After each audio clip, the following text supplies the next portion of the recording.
Les traditionnels vœux aux territoires ultramarins du ministre délégué chargé des Outre-mer, Jean-François Carenco. C'est le premier exercice du genre pour celui qui a été nommé en juillet dernier. Dans son allocution, il dresse un bilan et ses perspectives pour les Outre-mer en 2023. Voici un extrait. Depuis mon arrivée au ministère des Outre-mer en juillet 2022, j'ai pu constater que l'action publique, malgré les efforts entrepris depuis des années, n'est pas encore assez visible, pas encore assez adaptée. Et certains problèmes structurels ou simplement du quotidien demeurent. Il nous faut donc travailler plus.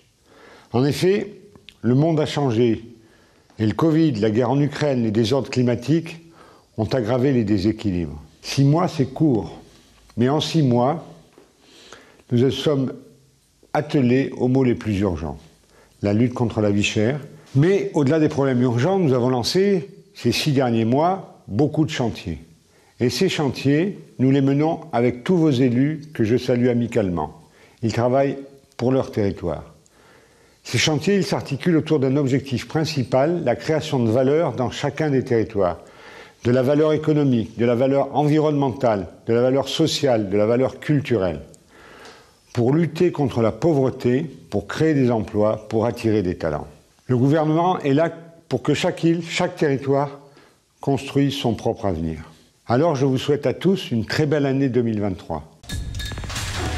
L'information en continu sur Polynésie la première, Internet et réseaux sociaux.